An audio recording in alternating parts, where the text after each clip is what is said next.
Marcus Reynolds stood in front of the mirror in his private jet's bathroom, adjusting his expensive silk tie.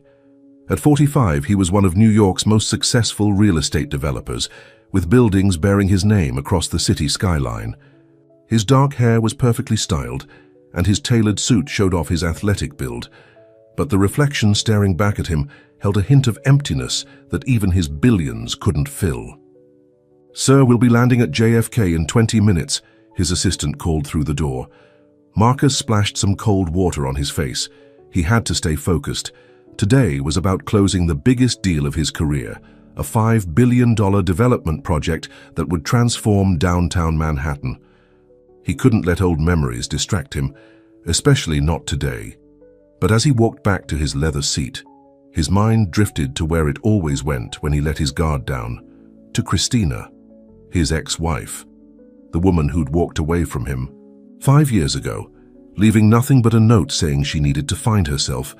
Christina Taylor had been different from anyone else in his world. She was a talented artist who taught art at an inner-city school, with a smile that could light up a room and a heart bigger than all of Manhattan.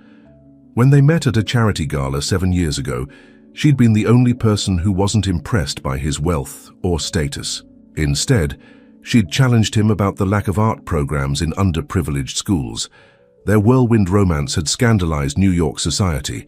A black teacher from Brooklyn and one of the city's most eligible bachelors. The tabloids had a field day, but Marcus didn't care. For the first time in his life, he'd found someone who saw past his bank account to the man underneath. They married after 6 months, despite his mother's protests and the whispers at every social event. Those first 2 years had been the happiest of his life. But then things started to change. The pressure of society life, the constant scrutiny, the subtle and not so subtle racism at every turn, it all started taking its toll on Christina. The plane touched down with a gentle bump, pulling Marcus from his memories. His phone immediately lit up with messages from his executive team. The development deal was hanging by a thread. His biggest rival, James Harrison, was trying to swoop in and steal it from under him. "The board meeting starts in an hour, sir," his assistant, Sarah, reminded him as they rushed through the private terminal. "Mr. Harrison has apparently made a counteroffer." Marcus barely heard her, because there in the main terminal, visible through the glass walls, stood a familiar figure he'd know anywhere. Christina. His heart stopped. She looked even more beautiful than he remembered, her long braids now styled in elegant twists, wearing a simple sundress that showed off her graceful figure. But that wasn't what made his world tilt on its axis. Standing on either side of her, holding her hands, were 2 little boys. They looked about 4 years old, with caramel-colored skin and striking green eyes. Eyes that were identical to his own. His knees went weak as he stared at their faces, seeing his own features reflected back at him. "Sir? Sir, we need to go. The car is waiting," Sarah urged, pulling at his sleeve, but Marcus couldn't move. His feet felt cemented to the floor as he watched Christina kneel down to help one of the boys tie his shoelace. The other boy was bouncing excitedly, pointing at planes through the window.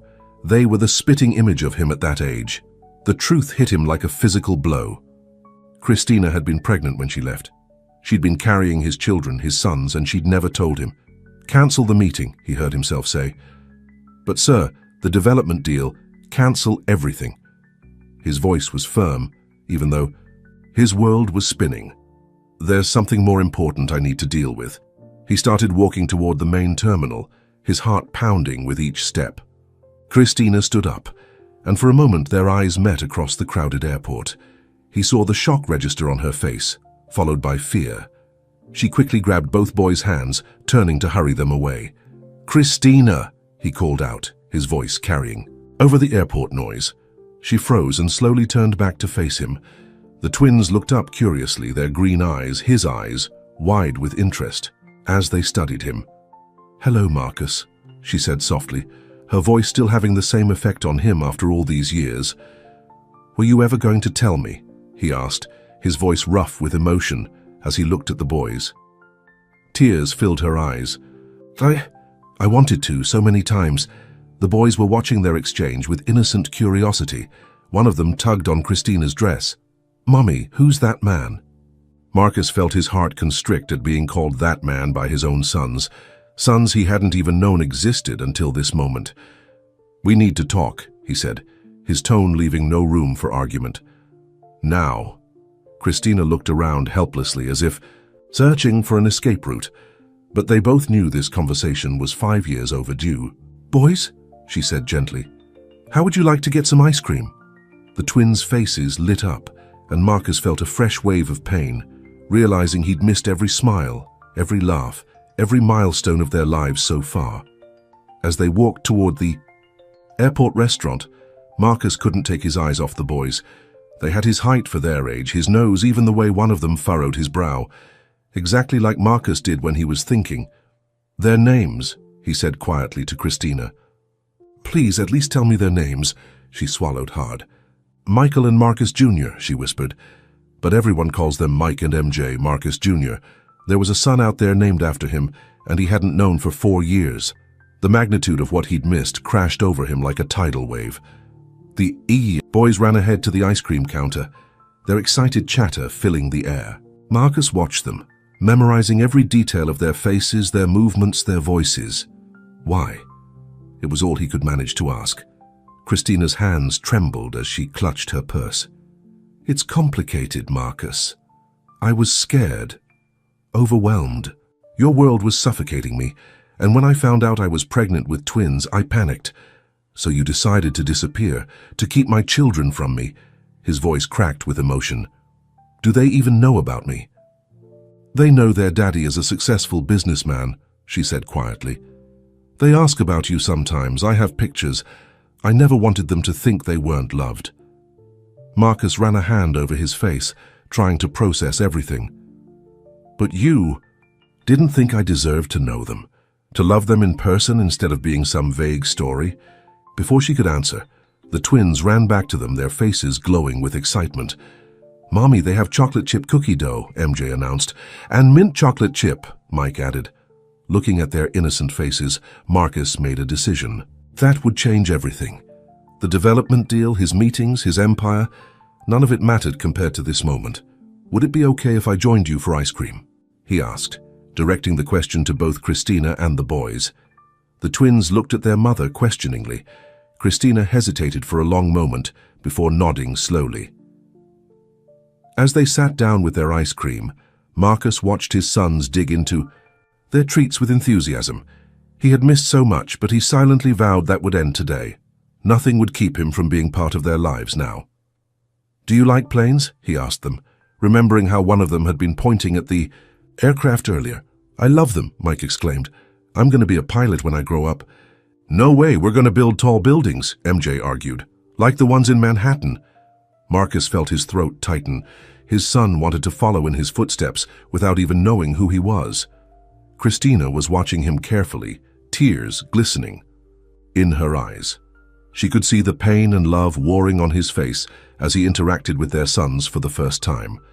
The boys chatted happily, unaware of the emotional storm brewing between their parents. They told Marcus about their school, their friends, their favorite games. With each word, each gesture, each laugh, they unknowingly wrapped themselves tighter around their father's heart. Finally, when the ice cream was finished and the boys were busy drawing on the paper placemats with crayons provided by the waitress, Marcus turned to Christina. "We need to figure this out," he said quietly. "I've missed too much already. I want to be their father, really be their father." Christina nodded slowly. She whispered, "I see now that keeping them from you was wrong. I was trying to protect them from the chaos of your world, but they deserve to know their father." Marcus looked at his sons, his beautiful, perfect sons, and made a silent promise. He would find a way to make this work. He would be the father they deserved, even if it meant completely reorganizing his life. The world of billion-dollar deals and corporate takeovers seemed distant and unimportant now. In its place was something far more precious, the chance to know and love his children. The news about Marcus Reynolds' secret twin sons spread through New York's elite circles like wildfire. His mother, Eleanor Reynolds, nearly fainted when she saw the morning newspaper's headline, Real estate tycoon discovers hidden heirs at JFK. Eleanor burst into Marcus's penthouse office, waving the newspaper. Her perfectly styled silver hair and designer suit couldn't hide her agitation.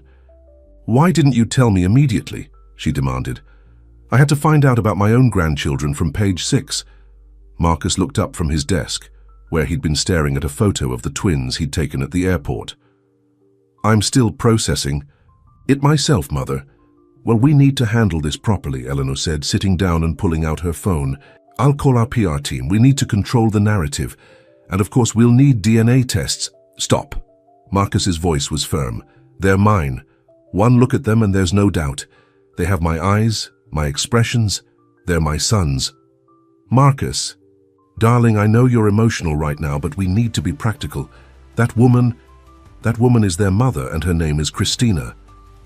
Marcus stood up, his temper rising. "And she's the woman I was married to. Or did you forget that?" Eleanor flinched. "How could I forget? She abandoned you and apparently took your heirs with her." Before Marcus could respond, his assistant Sarah rushed in. "Sir, Mr. Harrison is on line 1. He's threatening to go public with accusations that you deliberately missed yesterday's meeting to manipulate the stock prices." Marcus loosened his tie. The development deal, he'd completely forgotten about it in the chaos of discovering his sons. $5 billion on the line, and for the first time in his life, business wasn't his first priority. "Tell him I'll call him back," Marcus said, grabbing his jacket. "Where are you going?" Eleanor demanded. "This is a crisis." "No, Mother. This is an opportunity to fix the biggest mistake of my life." Marcus drove his Ferrari through Brooklyn streets, following the address Christina had reluctantly given him yesterday. He pulled up in front of a charming brownstone with flower boxes in the windows.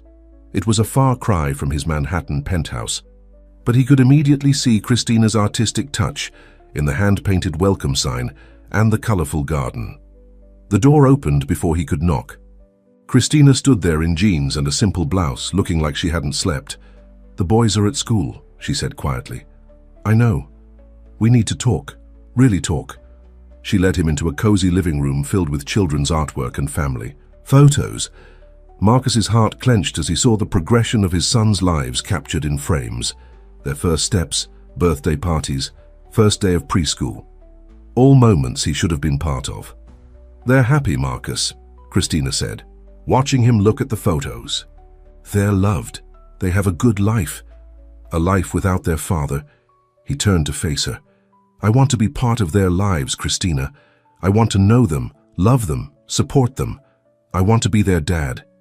Tears filled her eyes. "It's not that simple. Your world, it's exactly what I was trying to protect them from. The pressure, the spotlight, the expectations." "I'm not the same man I was 5 years ago," Marcus interrupted. "Losing you changed me. And now, knowing about the boys, nothing else matters as much as being their father." A knock at the door interrupted them. Christina opened it to reveal an older woman with kind eyes. "Oh, I didn't know you had company," the woman said. "I just brought over some of the boys' favorite cookies." "Thanks, Mrs. Johnson." Christina turned to Marcus. "This is our neighbor. She helps watch the boys sometimes." Mrs. Johnson's eyes widened as she recognized him. You're their father, aren't you? I saw it in the news this morning. Those boys do have your eyes." Marcus smiled warmly at the woman who'd been part of his son's lives when he couldn't be. "Thank you for looking after them." After Mrs. Johnson left, Christina sank onto the couch. "See? It's already starting. The attention, the gossip." "We can handle it together," Marcus said, sitting beside her. "Christina, tell me what really made you leave. The whole truth." She was quiet for a long moment. "I found out I was pregnant the day of your mother's charity gala. I was going to tell you that night, but then I overheard her talking to her friends. She said she was glad I hadn't gotten pregnant yet because the family wasn't ready for—" Christina's voice cracked. "For mixed-race grandchildren." Marcus felt like he'd been punched. "Why didn't you tell me?" "Because you were under so much pressure already. The company was expanding, you were working 18-hour days, and I saw how torn you were between your world and mine. When I heard your mother that night, something just broke. I couldn't bear the thought of our children facing that kind of prejudice from their own grandmother." So you decided to face everything alone instead? I went to stay with my sister in Atlanta. I was going to tell you, but then the pregnancy got complicated. The doctors put me on bed rest. By the time the boys were born, it just seemed easier to stay away. You had your empire to build. Marcus reached for her hand. No, empire is worth missing my children's lives. I want to make this right, Christina. Not just with the boys, but with you too. Before she could respond, they heard excited voices outside. The front door burst open, and Mike and MJ ran in, followed by a young woman who must be their teacher. Mommy, we learned about dinosaurs today, Mike announced, and I drew a T-Rex, MJ added. Then they noticed Marcus, and both boys fell silent, looking between him and their mother with curious expressions. Hey, you're the man from the airport, MJ said. The one who had ice cream with us. Marcus's heart raced. This was the moment. He looked at Christina, who gave him a small nod. Boys, she said gently, there's something very important Mommy needs to tell you about our friend Marcus. The twins climbed onto the couch between them, their green eyes, his eyes, wide with anticipation. Marcus held his breath, knowing. The next few minutes would change all their lives forever. Christina took both boys' hands in hers. Remember how you always ask about your daddy? About where he is and what he does? The boys nodded eagerly. Well, she continued, her voice trembling slightly, Marcus is your daddy. There was a moment of complete silence. Then Mike turned to, Study Marcus's face carefully. Is that why we have the same eyes? He asked innocently. Marcus felt tears threatening to fall. Yes, buddy, that's exactly why. MJ looked confused. But where were you before? Why didn't you live with us like Tommy's? Daddy lives with him? The simple question held so much hurt and confusion that Marcus had to swallow hard before he could answer. I didn't know about you, he said honestly. But now that I do, I want to be the best daddy I can be, if you'll let me. The boys looked at each other, seeming to have one of those silent conversations that twins often share. Then, to everyone's surprise, MJ climbed into Marcus's lap. Can you teach me how to build tall buildings? He asked hopefully. Marcus wrapped his arms around his son, for the first time. I'll teach you everything I know, buddy. Not to be left out, Mike squeezed in next to them. Will you come to our school play? I'm going to be a tiger. I wouldn't miss it for anything in the world, Marcus promised, his voice thick with emotion. Marcus sat in the front row of the elementary school auditorium, watching Mike roar enthusiastically in his tiger costume. Next to him, Christina beamed with pride, while MJ bounced excitedly in his seat, waving to his brother on stage. It had been 2 weeks since the airport encounter that changed everything, and Marcus hadn't missed a single moment with his sons since then. But not everyone was happy about the new family arrangement. In the back of the auditorium, Eleanor Reynolds sat stiffly, her disapproving gaze fixed on Christina rather than her performing grandson. She'd insisted on coming to support the family image, but her presence added tension to what should have been a purely joyful occasion. After the play, as families gathered in the school cafeteria for cookies and juice, Eleanor cornered Marcus by the punch bowl. Darling, we need to discuss how you're handling this situation, she said, keeping her voice low. The board is concerned. Harrison Development is using your personal drama to undermine our position with investors.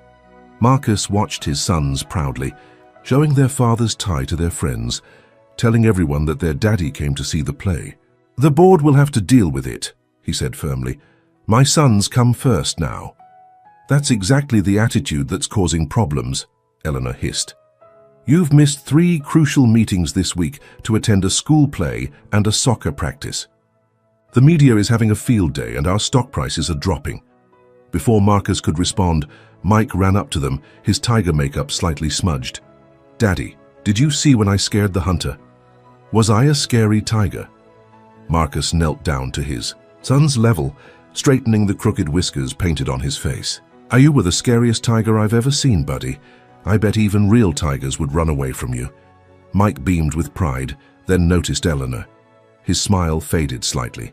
Last week, during their first meeting, she'd insisted on calling the boys Michael and Marcus Jr., despite being told they preferred Mike and MJ. She'd also made several comments about their need for proper upbringing, that had upset Christina. "Hello, grandmother," Mike said politely, using the formal title she'd demanded. Eleanor barely acknowledged him before turning back to Marcus. "The Harrison situation needs your immediate attention. They're meeting with our Chinese investors tomorrow." "Actually," Christina interrupted, joining them with MJ, "Marcus promised to take the boys to the zoo tomorrow. They've been looking forward to it all week." Eleanor's perfectly painted lips tightened. "Surely the zoo can wait. These investments are worth billions." "No, Mother, it can't wait," Marcus said firmly. "I promised my sons, and I'm not breaking that promise."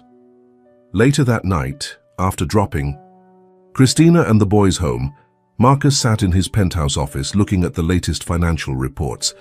The situation was worse than he'd thought. Harrison Development had successfully convinced several key investors to withdraw their support, citing unstable leadership at Reynolds Enterprises. His phone buzzed with a text from Christina. The boys wanted to say goodnight to their daddy. Below was a photo of Mike and MJ in their matching dinosaur pajamas, grinning at the camera. All thoughts of business troubles melted away as he looked at their faces. The next morning, Marcus arrived at Christina's brownstone early, excited for their zoo trip. But he found her pacing anxiously in the living room while the boys finished breakfast in the kitchen. "Have you seen the morning news?" she asked, holding up her tablet. The headline made his blood run cold. "Reynolds Enterprise heir apparent. DNA test demands heat up as shareholders question." Twin claims. "Your mother's doing?" Christina asked quietly. Marcus ran a hand through his hair in frustration. "She wouldn't dare. This has Harrison written all over it." "The boys don't need this, Marcus. They're just starting to adjust to having you in their lives." "I don't want them exposed to this kind of ugliness." From the kitchen came the sound of children's laughter. MJ was probably telling one of his elaborate jokes that only Mike understood. The sound strengthened Marcus's resolve. "I'll handle it," he promised. "But right now we have a date with some lions and tigers." The zoo trip started perfectly. The boys ran from exhibit to exhibit, their excitement contagious. Marcus found himself learning as much from their encyclopedic knowledge of animals as they learned from the educational signs. "Did you know that giraffes have the same number of neck bones as humans?" Mike informed him seriously. "They're just bigger." "And penguins mate for life," MJ added. "Like in that movie we watched, remember, Mummy?" Christina smiled, but Marcus noticed she kept glancing nervously at other visitors who were pointing and whispering news about the DNA. Test demands had spread quickly. They were watching the sea lion show when Marcus's phone buzzed. It was Sarah, his assistant, marked urgent. He stepped away to take the call.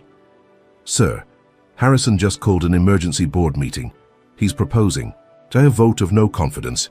He claims your illegitimate family situation is destabilizing the company." Marcus looked back at his family. MJ was perched on Christina's shoulders for a better view, while Mike stood pressed against the railing, completely mesmerized by the performing sea lions. "Tell the board I'll be there in an hour," he said finally. Breaking the news to the boys that he had to leave early was one of the hardest things he'd ever done. Their disappointed faces haunted him as his driver rushed him back to Manhattan. The boardroom was tense when he arrived. James Harrison stood at the head of the table, his smile smugly confident. "Ah, Marcus, how kind of you to join us. I trust your family outing was pleasant." Marcus straightened his tie, looking each board member in the eye. "Let me be clear. Those boys are my sons. No DNA test is needed, though I'll happily provide one to shut down these ridiculous rumors. But understand this, I will not choose between being a good father and being a good CEO. I can and will be both." "The numbers suggest otherwise," Harrison countered smoothly. "Your attention has been divided. The Chinese investors are still very much interested," Marcus interrupted. "In fact, I spoke with Mr. Chen this morning. He was quite impressed that I prioritize family values. Unlike some people in this room, he understands that a man who abandons his children isn't someone. You want handling your investments." The dig hit home. Harrison's own messy divorce and estrangement from his teenage daughter was well known in their circles. Back in Brooklyn that evening, Marcus found Christina sitting on her front stoop, looking worried. "The boys are inside with Mrs. Johnson," she said. "They've been asking why you left." Marcus sat beside her. I had to protect our family. Harrison was trying to use you and the boys to take control of the company. Maybe your mother is right, Christina said softly. Maybe this is too complicated. The boys were happy before, but I wasn't, Marcus cut in. And neither were they, not really. They needed their father. I needed them. We can make this work, Christina. We just need time. Inside, they could hear Mike and MJ arguing over which stuffed animal from the zoo gift shop was cooler, MJ's penguin or Mike's tiger. The ordinary sound of children's bickering had never seemed so precious to Marcus. I've missed so much, he said quietly. I won't miss anything else, no matter what it costs. Christina looked at him for a long moment. The Marcus I knew 5 years ago would have chosen the company. The Marcus you knew didn't know what it felt like to hold his sons, to hear them call him daddy. Some things are worth more than money. As if on cue, the front door opened, and 2 small bodies launched themselves at Marcus. Daddy, Mrs. Johnson made cookies and we saved you some. Looking at their hopeful faces, Marcus knew he'd made the right choice. Tomorrow he would deal with Harrison, the board, and the media. But tonight, he had cookies to eat with his sons. The DNA test results lay unopened on Marcus's desk for 3 days. He didn't need a piece of paper to tell him what his heart already knew, but the board had insisted. Now, as he finally opened the envelope, his hands trembled slightly. Sarah knocked and entered his office, her face worried. Sir, your mother is here with her lawyer. Before Marcus could respond, Eleanor swept in, followed by a stern-looking man in an expensive suit. The results? Eleanor demanded. Marcus held up the paper. 99.9% positive. Happy now, Mother. Can we stop pretending my sons aren't your grandsons? Eleanor sat down, smoothing her designer skirt. Now we can discuss custody arrangements. Custody? Arrangements? Marcus stared at his mother. What are you talking about? The lawyer stepped forward. Mrs. Reynolds has concerns about the children's current living situation. Given your position and resources, we believe a case could be made for primary custody. Get out. Marcus's voice was deadly quiet. Both of you, get out of my office right now. Marcus, be reasonable, Eleanor pleaded. Those boys are Reynolds' heirs. They should be raised in our world with all the advantages that made Christina feel so unwelcome she ran away. Marcus stood up, his anger building. The advantages of having a grandmother who questioned their existence before they were even born. Eleanor flinched. You know about that? Yes, Mother. I know exactly why Christina left. And now you want to try to take her children away? It's not happening, ever. After they left, Marcus drove to Brooklyn, his mind racing. He needed to warn Christina about his mother's plans. But when he arrived at her house, he found her sitting on the front steps, crying. Christina, what's wrong? Where are the boys? Inside with Mrs. Johnson, she sniffled. The school called today. Some reporter tried to get into their classroom to take pictures. The principal said it's becoming disruptive. Marcus sat beside her, his heart heavy. I'm so sorry. I'll hire security. That's not the answer. Christina stood up, pacing. Guards around their school, reporters hiding in bushes. This is exactly what I was afraid of. Inside, they could hear the boys playing, blissfully unaware of the chaos surrounding them. Their happy voices made the situation even more painful. I had another job offer, Christina said quietly. From an art school in California. They want me to run their children's program. Marcus felt his world tilting. You're not taking them away, not again. I'm trying to protect them. Your mother's lawyers have been calling. The media won't leave us alone. Every time we go out, people stare and whisper. It's not fair to them. And growing up without their father is fair. Marcus's voice cracked. Christina, please, we can figure this out. I'll step down as CEO if I have to. She looked at him in shock. You'd give up the company? For them? In a heartbeat. He took her hands in his. The boys need both of us. They need their mother's love and their father's protection. Together we're stronger. Before Christina could respond, they heard a crash from inside, followed by crying. They rushed in to find MJ on the floor, holding his arm while Mike hovered anxiously nearby. We were just playing superheroes, Mike explained tearfully. MJ tried to fly from the couch, Christina quickly checked MJ's arm, which was already swelling. "We need to take him to the emergency room." The next few hours were chaos. News of MJ's injury somehow leaked to the press, and by the time they reached the hospital, reporters were already gathering outside. Marcus had to call security to keep them away while doctors examined his son. Sitting in the emergency room, watching MJ get his arm x-rayed, Marcus made a decision. He pulled out his phone and made a call. "Sarah, call an emergency board meeting for tomorrow morning. And get me Robert Chen on the line. Yes, I know what time it is in Beijing. This can't wait." Christina looked at him questioningly as he hung up. "I'm restructuring the company," he explained. "Moving most operations to our West Coast office.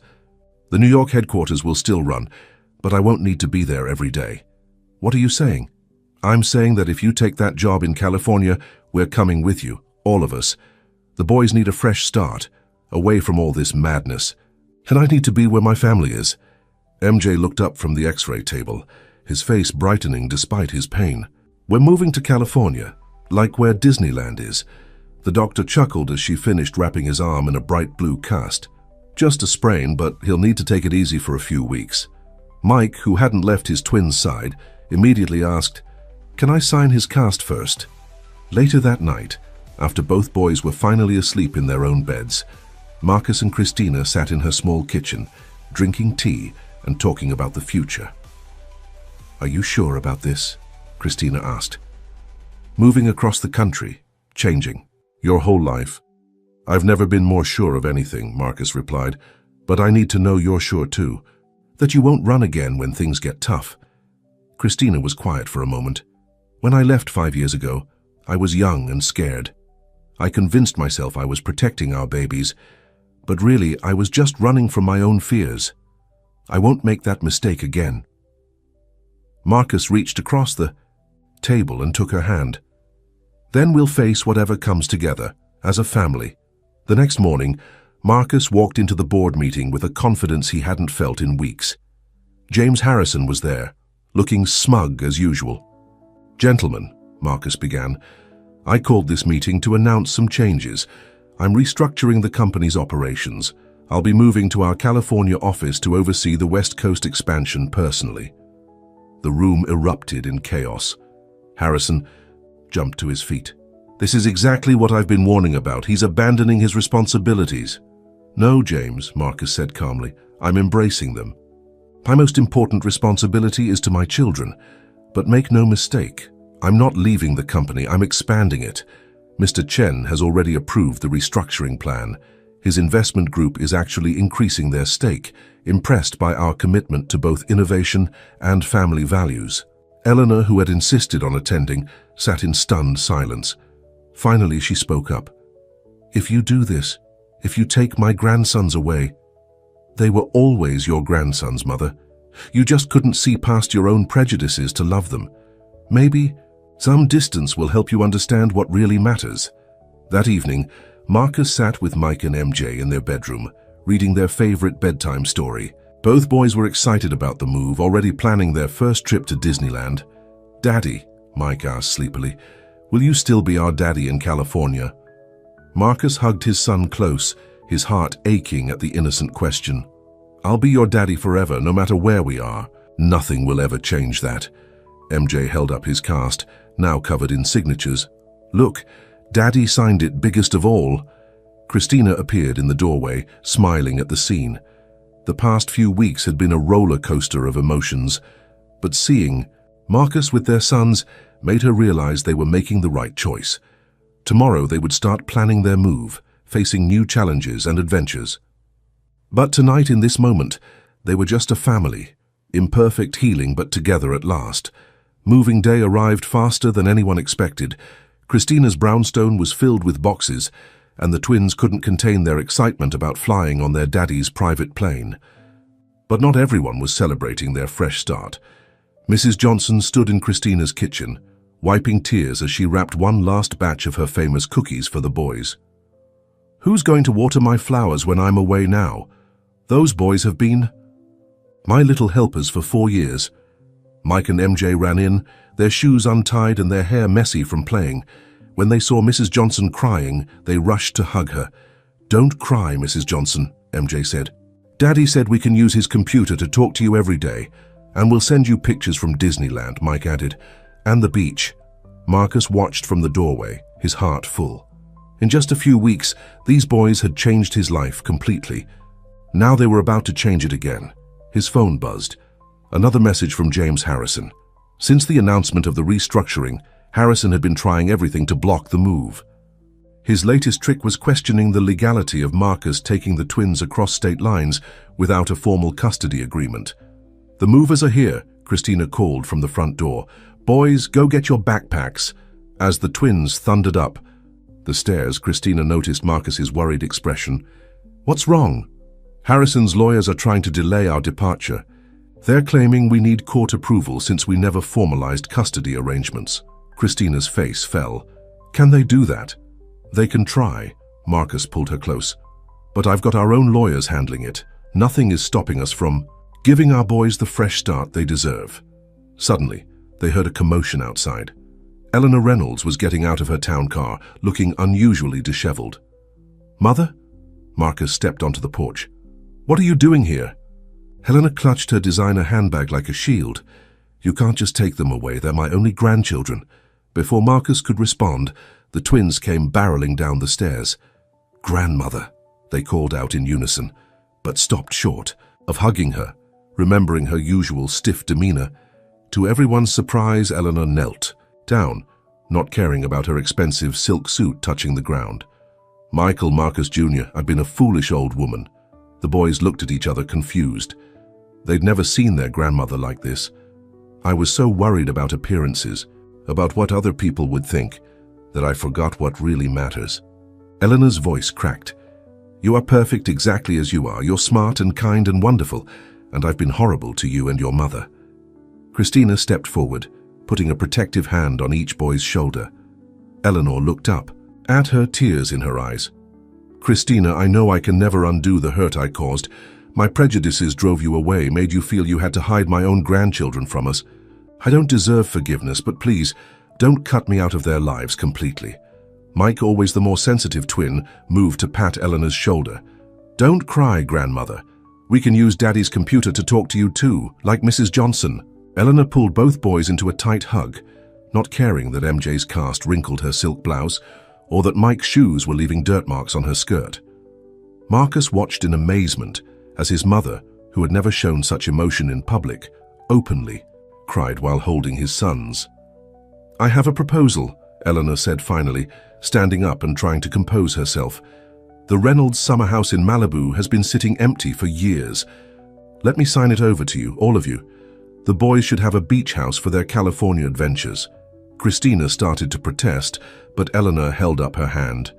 "Please, let me try to be the grandmother they deserve. Let me be part of their new beginning." Before anyone could respond, a sleek black car pulled up. James Harrison stepped out, waving legal papers. "I have a court order," he announced smugly. "No one is taking these children anywhere until a judge reviews the custody situation." Eleanor spun around, her tears replaced by fury. "James Harrison." "You snake," Harrison faltered, not expecting to see Eleanor there. "Mrs. Reynolds, I thought you'd want to protect your grandchildren's interests." "My grandchildren's interests." Eleanor's voice could have frozen fire. "Let me tell you about their interests. Their interest is in having both their loving parents. Their interest is in escaping vultures like you who want to use them as pawns in your corporate games." She turned to Marcus. "Darling, call the pilot. Tell him to prepare for one more passenger. I'm coming with you to California, just until you're settled. And I'm bringing every social and political connection I have to deal with this situation." Harrison's smug expression crumbled as Eleanor pulled out her phone. "Hello, Judge Matthews. Eleanor Reynolds here. Your wife and I were just discussing your daughter's wedding at the club." "Yes, about that court order your colleague just signed." Within an hour, Harrison's court order was suspended pending review. As the family prepared to leave, the entire neighborhood came out to say goodbye. Mrs. Johnson handed out cookies to everyone, including the movers. Even the reporters who had been camped out nearby were caught up in the emotional farewell. On the private jet, Mike and MJ couldn't contain their excitement, running up and down the aisle until Christina finally got them settled with their tablets. "Look, Daddy," MJ pointed out the window as they took off. "Everything looks so small. Like my old dollhouse," Eleanor added, surprising everyone by playing along. She had removed her designer jacket and was sitting on the floor with the boys, helping them build a Lego castle. Christina watched her former mother-in-law, soon-to-be mother-in-law again, if Marcus's hidden ring box was any indication, actually laughing as Mike's toy plane crashed into the castle. "Sometimes," she whispered to Marcus, "people can surprise you." Marcus squeezed her hand. "Sometimes they just need a reason to change. Our boys seem to have that effect on people." As New York disappeared beneath the clouds, Marcus looked at his family. Christina reading a story to MJ, Mike teaching Eleanor how to play his favorite iPad game, all of them together and happy. 5 years ago, he thought he had lost everything. Now he knew he had everything that truly mattered. The pilot's voice came over the intercom. "Welcome aboard, next stop Los Angeles, International Airport. Weather forecast, sunny skies ahead." Marcus smiled.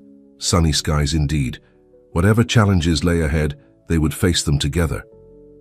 As a family, MJ tugged on his sleeve. "Daddy, when we get to California, can we get a dog?"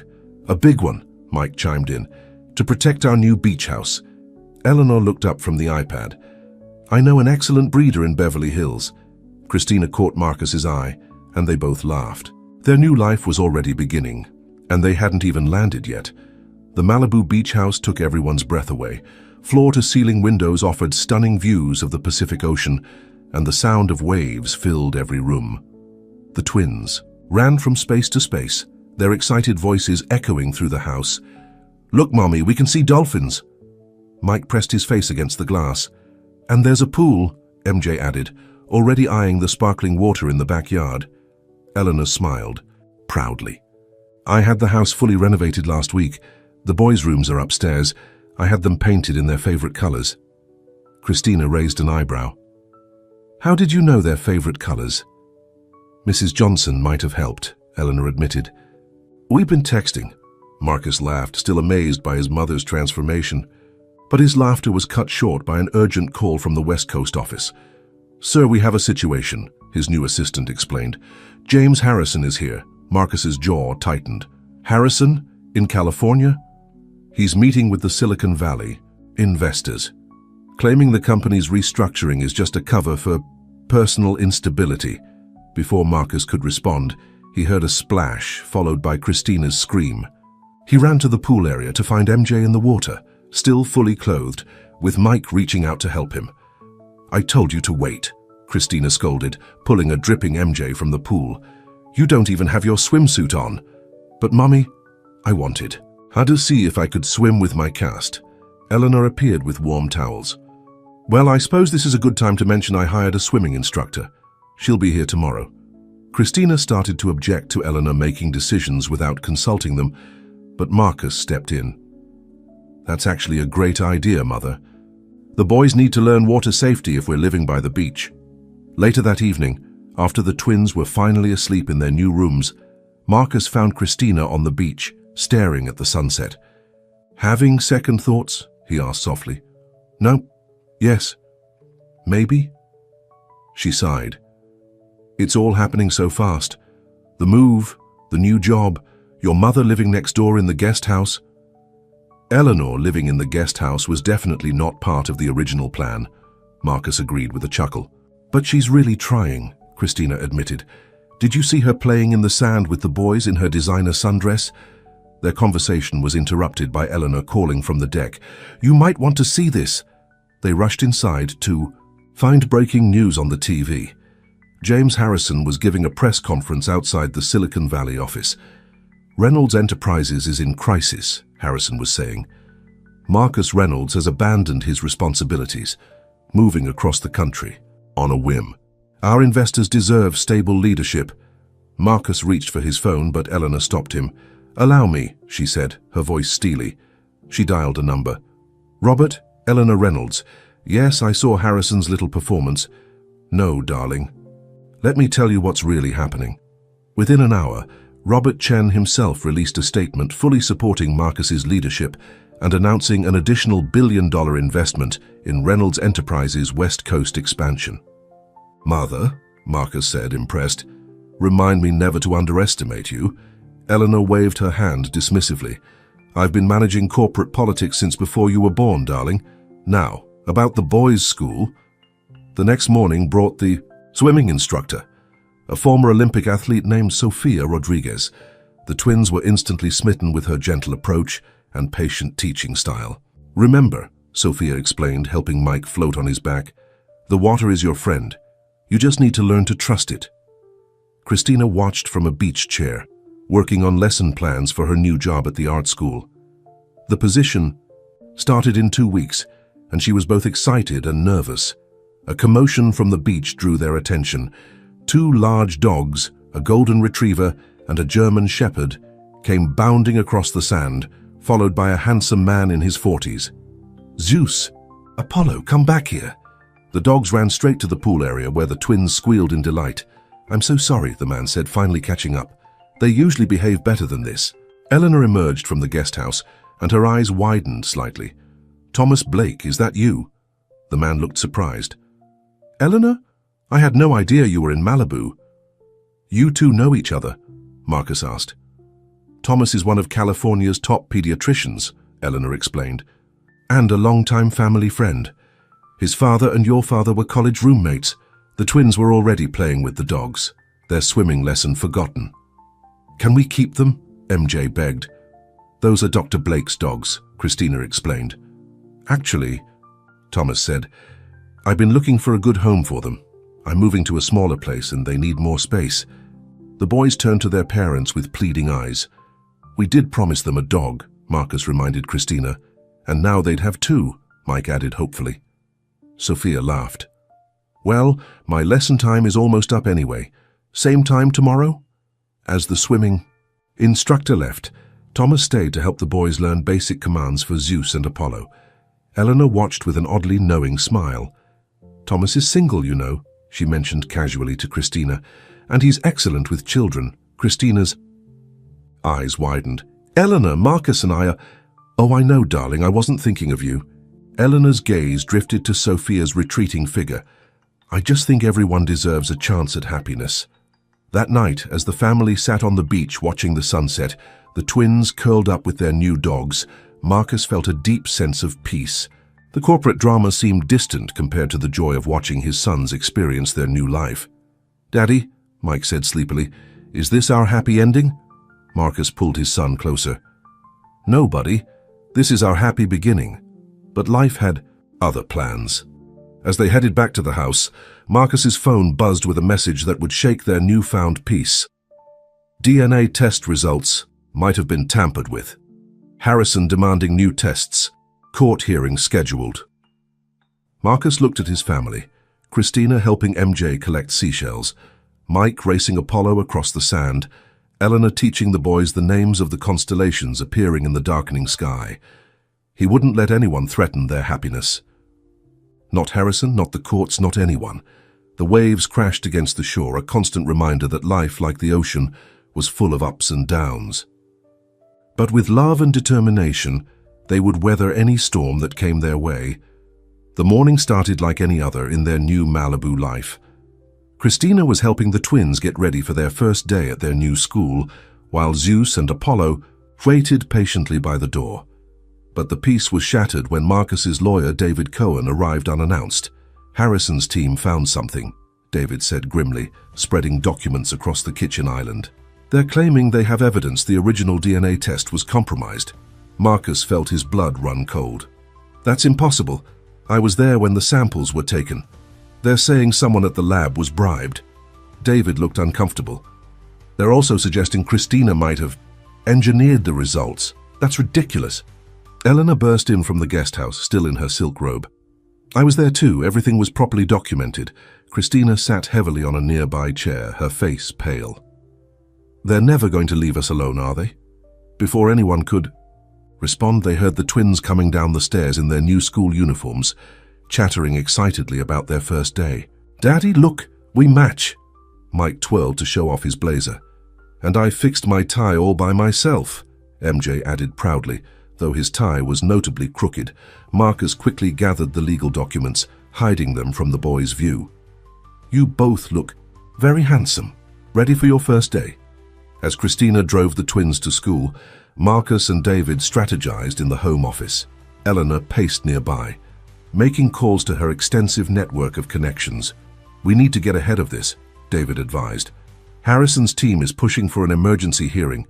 They're claiming the children should be returned to New York pending a new investigation." "Returned?" Marcus's voice shook with anger. "They're not property to be returned. They're my sons." "Of course they are," Eleanor said firmly. "Anyone with eyes can see that. But we need to be strategic." She turned to David. "What about Judge Williams? She owes me a favor after that charity gala last year." But their planning was interrupted by an urgent call from Christina. "Marcus," her voice was trembling, "there are reporters outside the school. They're asking the twins questions about DNA tests." The principal had to call security. Marcus was already grabbing his car keys. "I'm on my way. Mother, call Thomas. We might need a doctor's statement about the boy's well-being." When Marcus arrived at the school, he found Christina, trying to shield the twins from flashing cameras while reporters shouted questions. "Mr. Reynolds, is it true the DNA test was faked?" "Mrs. Reynolds, did you bribe the lab technician?" "Boys, do you want to stay with your father?" Mike was crying, clutching his brother's hand. MJ looked scared but was trying to be brave, just like his father always told him to be. Suddenly, a familiar voice cut through the chaos. "Enough!" Thomas Blake pushed through the crowd, his white doctor's coat lending him authority. "These are children, not circus attractions. Back off or I'll have every one of you charged with harassment of minors." The school security finally managed to clear a path, and Marcus rushed his family inside. In the principal's office, Mike crawled into his lap while MJ clung to Christina. "Maybe we should take them home," Christina suggested softly. "No," Marcus said firmly. "We can't let Harrison win. We can't let him disrupt their lives." Thomas, who had followed them in, knelt before the twins. "Hey guys, remember what we learned about being brave with Zeus and Apollo? Sometimes scary things happen, but we face them together." The boys nodded, wiping their tears. "Tell you what," Thomas continued. "Why don't I walk you to your classroom? I heard there's a class pet, a rabbit named Snowball." The mention of the rabbit perked the twins up immediately. As Thomas led them out, Eleanor arrived, looking fierce. "I've called every news outlet in California," she announced. "They'll be receiving cease and desist letters within the hour. No one harasses my grandsons." The principal, Dr. Martinez, cleared her throat. "Mr. and Mrs. Reynolds, I want you to know we take our students' safety very seriously. We'll be increasing security and implementing a strict no-media policy." Later that afternoon, as the family gathered at home trying to process the day's events, Sophia arrived for the twins' swimming lesson. "I saw the news," she said sympathetically. "How are they doing?" The boys were already changing into their swim trunks, seeming to have bounced back from the morning's trauma. Children's resilience was remarkable. "They're stronger than we think," Christina said, watching them splash into the pool under Sophia's watchful eye. Marcus wrapped his arm around her. "They get that from their mother." Eleanor watched the swimming lesson from her usual spot, but her mind was clearly elsewhere. Finally, she spoke up. "I made some calls to my old friends in New York society. Harrison's been making enemies there too. His daughter Claire, the one he's estranged from. She's willing to speak about why she cut ties with him." Marcus turned to his mother in surprise. "What do you mean?" "It seems Harrison has a history of using children as pawns in his business dealings. Claire claims he tried to force her to marry a business partner's son to secure a merger." Before they could discuss this further, they heard excited shouts from the pool. "Look, Daddy, I can swim without the float," Mike called out. "Me too," MJ demonstrated, though Sophia kept a careful hand nearby. Thomas, who had stopped by to check on the boys after the morning's chaos, watched the scene with a gentle smile. "They're adjusting well despite everything. Children often show us how to move forward." Eleanor noticed Sophia glancing at Thomas appreciatively and hid a smile. Her matchmaking instincts were never wrong. That evening, after the twins were asleep, the adults gathered in the living room to plan their strategy. David had brought in a team of investigators to look into Harrison's claims about the DNA test. "We need to be Prepared for anything, David warned. Harrison's desperate. The company's stock has been rising since the West Coast expansion announcement. He's losing support.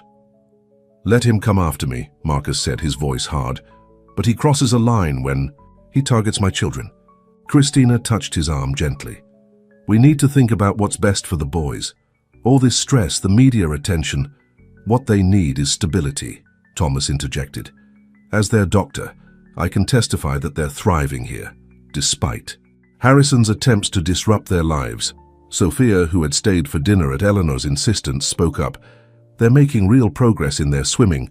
Their confidence grows every day. That's something the court should consider. Eleanor watched the group with satisfaction. They were building a strong support system here, exactly what the family needed. The next morning, as Marcus prepared for a video conference with the board, he found Mike sitting in his home office looking thoughtful. What's on your mind, buddy? Daddy, is that bad man trying to take us away? Marcus's heart clenched. He pulled his son onto his lap. Nobody is taking you away. Ever. You and your brother belong here with Mommy and me. Promise? I promise. Marcus held his son close. Some people might try to cause trouble, but nothing can change the fact that you're my boys. Nothing. Looking into Mike's trusting eyes, his own eyes, Marcus felt his resolve strengthen. Harrison could question all the DNA tests in the world, but nothing could break the bond he had with his sons. Some truths went deeper than science could measure. As if on cue, MJ burst in with Zeus and Apollo in tow. Daddy, the dogs found a crab on the beach. Marcus smiled, watching his sons examine their discovery. Let Harrison try his worst. This was what mattered. These moments, these smiles, this love. And he would fight with everything he had to protect it. Christina's first art exhibition at the new school should have been a celebration. The gallery walls were covered with children's artwork, including several vibrant paintings by Mike and MJ. But the happy occasion was overshadowed by the manila envelope that arrived that morning. They're demanding the boys appear in court next week, Marcus said, his voice tight with anger. Harrison's lawyers want them questioned by a child psychologist. Questioned about what? Christina's hands trembled as she adjusted one of the student paintings. About whether they know who their father is. They're 4 years old. Eleanor, who had been supervising the catering setup, immediately pulled out her phone. I'm calling Judge Williams right now. This is harassment. But before she could dial, Thomas Blake rushed in, looking worried. You need to see this. He held up his tablet, showing a breaking news story. James Harrison stood at a podium in New York, Claire Harrison at his side. The headline made Marcus's blood run cold. Harrison daughter recants, my father was right all along. I regret my earlier statements, Claire was saying, her face oddly blank. My father has always had my best interests at heart. His concerns about the Reynolds children are legitimate. Eleanor's eyes narrowed. Something's not right. Last week, she was ready to testify against him. Money talks, Thomas said grimly. My colleague at the hospital knows Claire's husband. Apparently, Harrison threatened to expose some gambling debts if they didn't cooperate. The gallery was starting to fill with parents and students. Mike and MJ ran in, excited to show off their artwork to their father. Daddy, look, I painted our beach. Mike pointed to a swirl of blues and yellows. And I painted Zeus and Apollo, MJ added proudly, indicating a painting where the dogs looked more like friendly bears. Marcus forced a smile, trying to hide his worry. They're beautiful boys. You're both very talented, just like your mother. Sophia arrived then, having come straight from teaching swimming lessons at another client's house.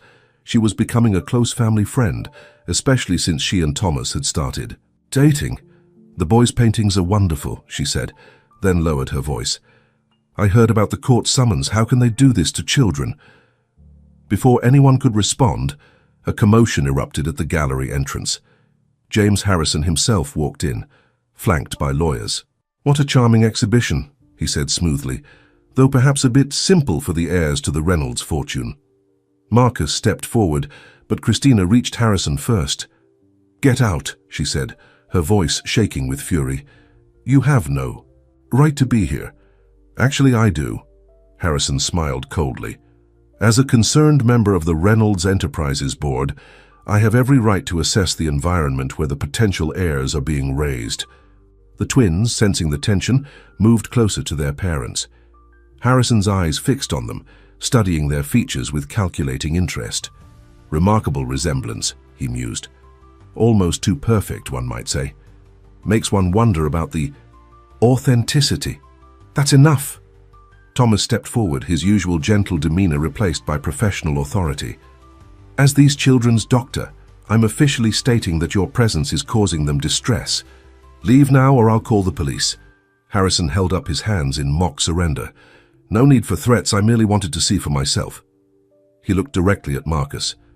The board meeting next week should be interesting, especially when I present my evidence about the original DNA testing facility. After he left, Eleanor made a series of rapid-fire phone calls while Marcus and Christina tried to salvage the exhibition. The twins were unsettled, picking up on the adult's anxiety. Why? Was that man looking at us funny? Mike whispered to MJ. Maybe he's just jealous because our paintings are better than his, MJ whispered back, making his brother giggle. Later that night, after the twins were asleep, the family gathered in the living room with Thomas, Sophia, and David Cohen, who had rushed over after hearing about Harrison's appearance. He's planning something big, David warned. My sources say he's been meeting with board members privately, showing them some kind of documentation. Could he really have evidence about the DNA test being compromised? Christina asked, her voice small. It doesn't matter, Marcus said firmly. Those are my sons. I don't need a test to tell me what my heart knows. Eleanor stood up suddenly. I think it's time I made a trip to New York. Everyone looked at her in surprise. Claire Harrison and I were close once, she explained. She used to spend summers with us when she was young. Perhaps she needs someone to remind her what it's like to have a parent who puts their child first. Thomas nodded thoughtfully. And I have colleagues at the original testing facility. I can look into Harrison's claims directly. Sophia squeezed his hand proudly. Their relationship had blossomed quickly, brought closer by their shared dedication to helping the Reynolds family. I'm coming with you, Mother, Marcus decided. The board needs to see I'm not afraid of Harrison's accusations. Christina started to object, but he cut her off gently. I'll be back before the boys' school play next week. I promised them I'd be there, and I keep my promises. That night, as they lay in bed, Christina curled into Marcus's arms. I'm scared, she admitted. Not of losing the money or the lifestyle, but of losing this, our family, our happiness. Listen to me, Marcus said, pulling her closer. 5 years ago I lost you because I was too focused on the empire, on what other people thought. I won't make that mistake again. Harrison can take the company if he wants. He can't take what really matters. The boys need stability, Christina whispered. All this fighting, the court appearances, the media, it's not fair to them. No, it's not. Which is why I've made a decision. Marcus sat up, his face serious. If Harrison wants the company so badly, maybe we should let him have it. Christina stared at him in shock. What? I've been talking to Robert Chen. He's interested in backing a new venture, something smaller, more focused on sustainable development, something I could run from here, spend more time with the family. But Reynolds Enterprises, it's your legacy. Marcus smiled softly. No, our boys are my legacy. Everything else is just business. The next morning, as Marcus packed for New York, the twins helped in their own way, adding their favorite stuffed animals to his suitcase. To keep you company, Daddy. When will you be back? Mike asked, his lower lip trembling. Very soon, Marcus promised, just in time to see you be the best tree in the school play. I'm not a tree anymore, Mike giggled. Ms. Rodriguez said I can be a superhero. Even better. Marcus scooped both boys into a tight hug, breathing in their familiar scent, memorizing their laughter. As his private jet took off, Marcus watched the Malibu coastline disappear beneath the clouds. Eleanor sat across from him, already planning their strategy. Claire will listen to reason, she said confidently. She just needs to remember who she really is. Marcus nodded, but his mind was on the family he was leaving behind. Christina would be starting her first full week of teaching. The boys had swimming lessons with Sophia. Thomas was taking them to the zoo on Saturday. His phone buzzed with a message from Christina. A photo of the twins at breakfast, both giving thumbs up to the camera. The caption read, "We love you, Daddy. Show that mean man who's boss." Marcus smiled, feeling his determination strengthen. Harrison had no idea what he was up against, because this wasn't just about business anymore. This was about family, and Marcus Reynolds would move heaven and earth to protect his. The New York boardroom felt cold and unfamiliar after weeks in sunny California. Marcus sat at the head of the table, Eleanor beside him, as James Harrison made his presentation to the board. "These documents prove the DNA testing facility was compromised," Harrison declared, passing out folders. "Someone paid the technician to falsify results, and I think we all know who had the most to gain." Before Marcus could respond, the boardroom doors burst open. Claire Harrison stood there, her face pale but determined. Behind her was Thomas Blake, who had flown in the night before. "That's a lie," Claire announced, "and I can't be part of it anymore." James Harrison's face darkened. "Claire, remember our discussion about how you'd ruin David's career if I didn't help you?" Claire's voice shook. "I remember, Father. Just like I remember when you tried to force me to marry someone to help your business. You haven't changed at all." Thomas stepped forward, holding up a file. "I spoke with the testing facility's director. Personally, the technician Harrison claims was bribed. She's been on maternity leave since before the tests were conducted. She wasn't even in the building." Eleanor smiled triumphantly. "Did you really think we wouldn't investigate your claims, James?" But Harrison wasn't finished. He pulled out one last document, then explained this. A private investigator found evidence that Christina Thompson was seen entering another DNA testing facility 2 weeks before the official test. Marcus felt his world tilt. He looked at Thomas, who nodded slightly. "Yes, Christina went to another facility," Thomas confirmed, "because she wanted to be absolutely certain before the official test. She was protecting the boys from exactly this kind of situation. Back in Malibu, Christina was trying to focus on preparing the twins for their school play that evening. Mike was practicing his superhero poses, while MJ struggled with his cape. "When is Daddy coming home?" Mike asked for the 100th time. "He promised he'd be here," Christina assured him, though her own heart was anxious. She hadn't heard from Marcus since he texted that he was heading into the board meeting. Sophia arrived to help with the costumes, bringing a surprise visitor, Mrs. Johnson from Brooklyn. "Mrs. Johnson!" the twins screamed in unison, running to hug their former neighbor. "I couldn't miss my favorite superheroes in their big play," Mrs. Johnson laughed. "Your grandmother arranged everything." The boys dragged Mrs. Johnson to see their new rooms, their artwork, and of course, Zeus and Apollo. Christina used the moment to check her phone again. Still no message from Marcus. "He'll be here," Sophia said softly. "He's never broken a promise to them."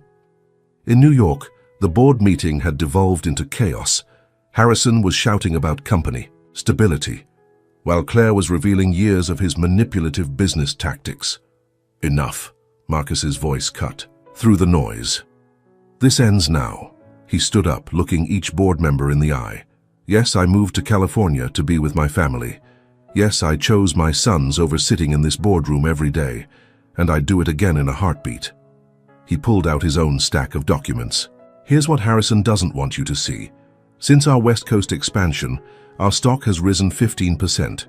Our new sustainable development projects have attracted billions in foreign investment. And our employee satisfaction rates are at an all-time high. But more importantly," he continued, his voice softening, "I found something worth more than all of this. I found my sons, I found love, I found what really matters." He turned to Harrison. "You can have it." The room fell silent. "What?" Harrison stammered. "The company. My shares. You can have it all, with conditions. First, you sign an ironclad agreement never to contest my children's paternity again. Second, you publicly apologize to Christina and the boys for the harassment. And third, you make things right with your own daughter." Harrison's face turned red. "You can't be serious. You'd give up everything?" "No," Marcus smiled. "I'm keeping everything that matters. The rest is just business." Eleanor stood up. "I second my son's offer. The Reynolds family shares, combined with Robert Chen's proxy, represent a controlling interest. Do you accept, James?" Before Harrison could respond, Marcus's phone buzzed. A message from Christina. "The play starts in an hour. The boys keep asking for their daddy." Marcus looked at his mother. "Handle the paperwork. I have a promise to keep." His private jet broke several speed records getting back to California. As he rushed into the school auditorium, he could hear the principal making opening announcements. Christina was waiting in the hallway, pacing nervously. When she saw him, her eyes filled with tears. "You made it." "Wild horses couldn't keep me away," he pulled her close. "It's over. Harrison can't hurt us anymore. The company doesn't matter." He kissed her softly. "I have everything I need. Right here." The classroom door opened and Mike peeked out in his superhero costume. His face lit up. "Daddy!" MJ appeared beside his brother, cape askew. "You came!" Marcus knelt down, straightening MJ's cape and adjusting Mike's mask. "Of course I came, I promised, didn't I?" The play was, in Marcus's completely unbiased opinion, the greatest theatrical performance in history. Mike saved the day with his superhero powers, while MJ, as his trusty sidekick, helped defeat the evil vegetables who didn't want kids to eat their dessert. The audience was full of their new California family, Sophia and Thomas holding hands, Mrs. Johnson wiping proud tears, Eleanor beaming from the front row. Even Robert Chen had flown in to show his support. After the play, as the twins excitedly recounted every moment to anyone who would listen, Marcus pulled Christina aside. "There's something I've been wanting to ask you," he began, reaching into his pocket. "5 years ago, I lost you because I forgot what was really important. I won't make that mistake again." He knelt down, holding out a ring. "Christina Thompson, will you marry me again?" The twins, noticing what was happening, ran over. "Say yes, Mommy," Mike bounced excitedly. "We can be ring bearers," MJ added. Christina looked at her family, the man she'd never stopped loving, the sons who were their greatest blessing, and all the people who had become part of their California dream. "Yes," she whispered. "Yes to everything." As Marcus slipped the ring on her finger, Eleanor discreetly wiped away tears, while Mrs. Johnson openly sobbed. Sophia leaned against Thomas, who was already offering to help plan the beach wedding. The twins hugged their parents' legs, creating a perfect family circle. Zeus and Apollo, who had been waiting in Eleanor's car, were brought in to join the celebration, their tails wagging with joy. "Are you sad about the company, Daddy?" Mike asked perceptively.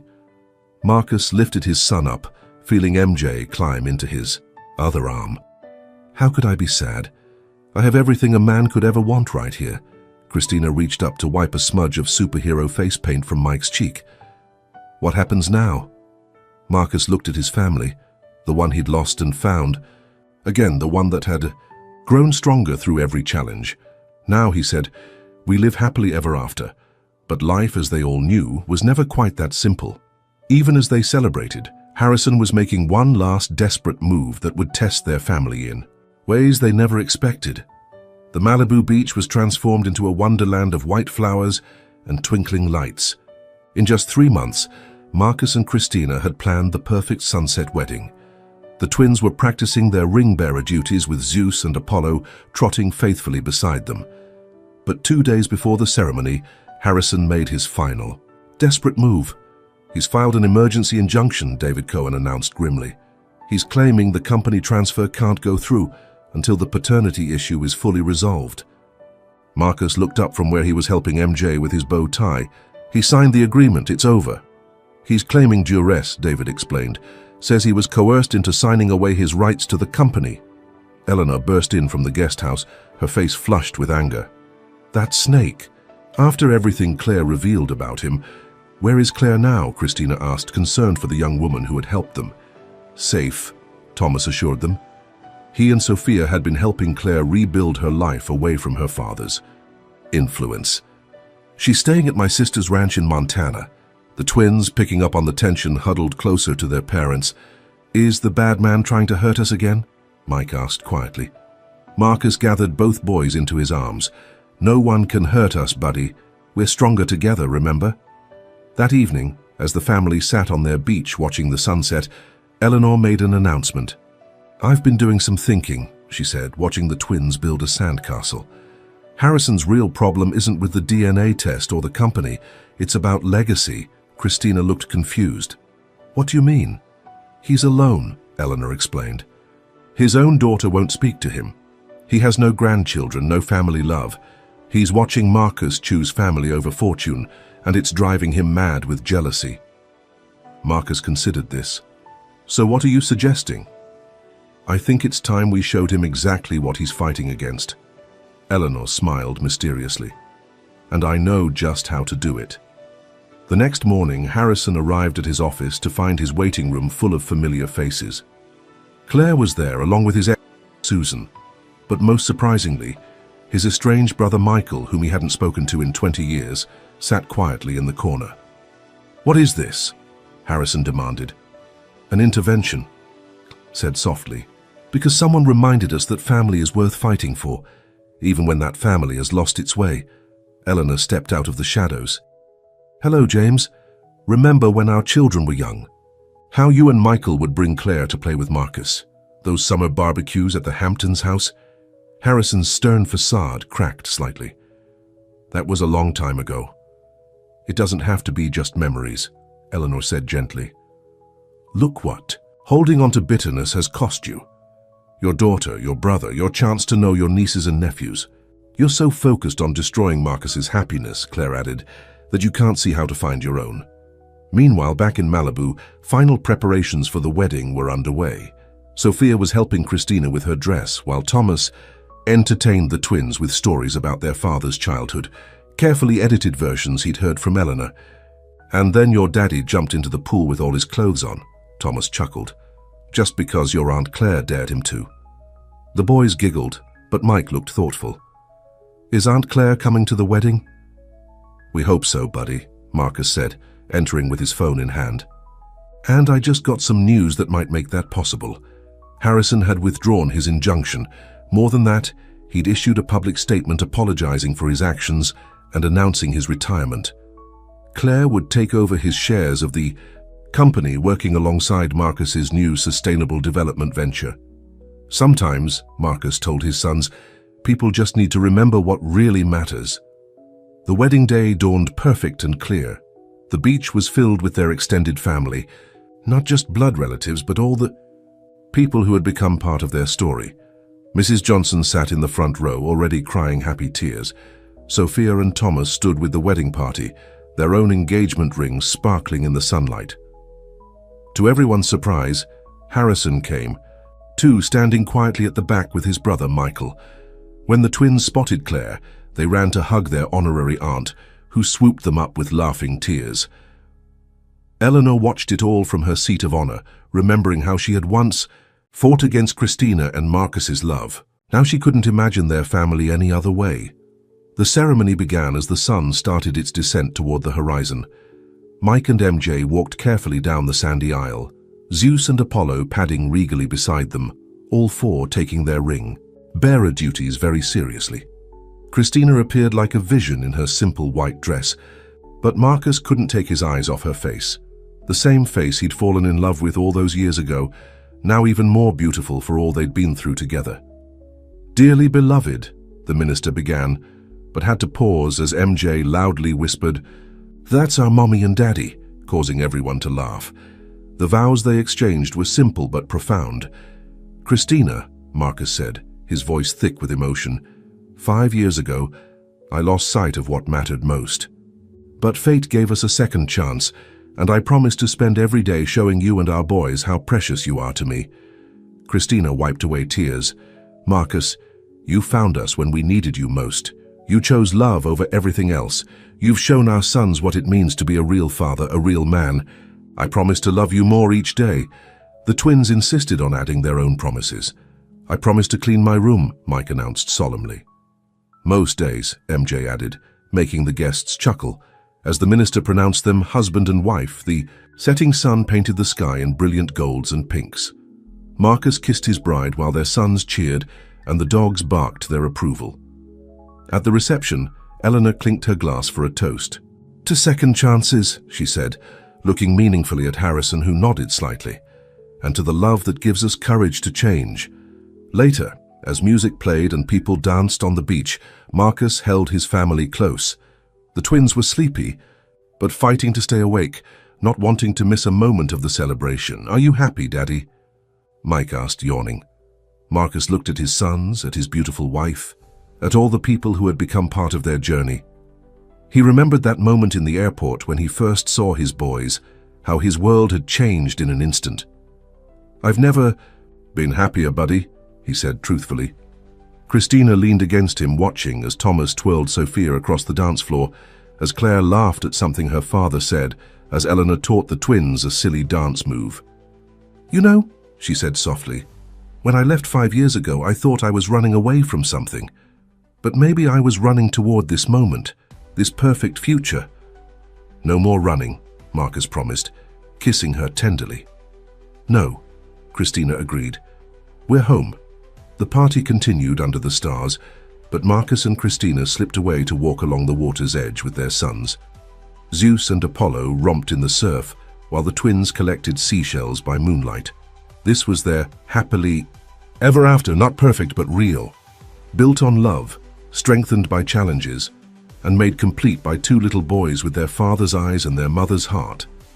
As they walked back toward the lights and music, Mike asked, "Daddy, are we rich now?"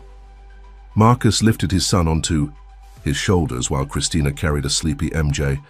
"Buddy, we've been rich all along. Some things are worth more than money. Like love." MJ mumbled against his mother's neck. "Exactly like love," Christina answered, squeezing Marcus's hand. And there, on their beautiful beach, with their children in their arms and their future bright before them, Marcus and Christina knew that every trial, every tear, every moment of their journey had led them exactly where they were meant to be. Together, a family, forever.